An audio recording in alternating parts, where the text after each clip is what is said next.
games, but we knew we were safe from relegation. We finished 14th. Now, that, fine, good, in many respects because of everything that was happening off the pitch. Things off the pitch aren't exactly right yet. You have to separate. That's not always easy for a manager, and particularly a manager coming freshly into the job. It's not an easy thing. Sean only has certain things available to him to improve that situation. This season, unfortunately, we have not started well result-wise. We all know that. It's there for us to see. And it's human nature to look and try to get the answers in the belief that you can put it right. But you've all got different beliefs yourselves. So who do we take any notice of? What do we do here? There's been a feeling, and I'm talking about myself, that this is all Dyche's fault. We need to change Dyche.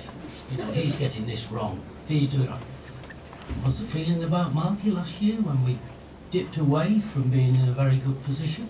Well, we knew we weren't going to get relegated. He's done ever so well in the situation that we have here. That situation's hardly changed, even with a new owner. This fella's got a tough task, I'm telling you. And the reason is that we're still uncertain, aren't we?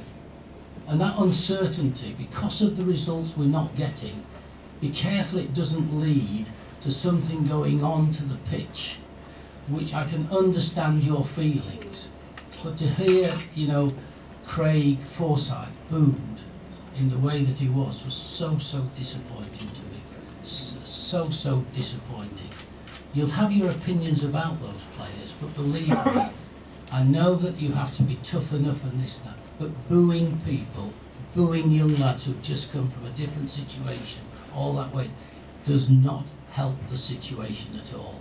So I'm not saying that any of you booed him, because I've no idea, but I was so disturbed when I actually heard that happen.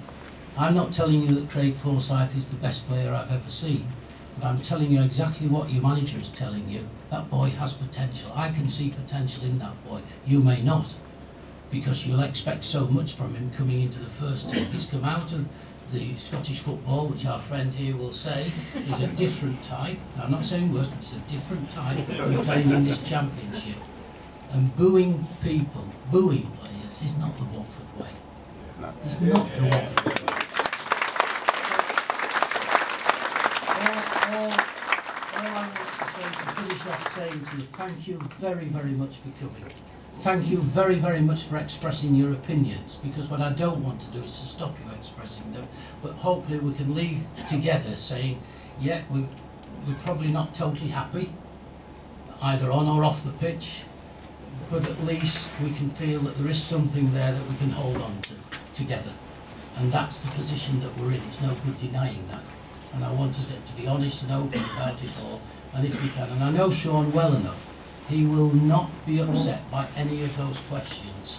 He will not. He's not that type of fella that would upset him.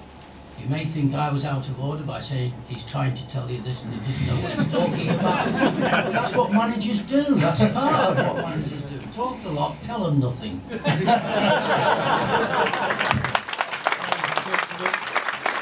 is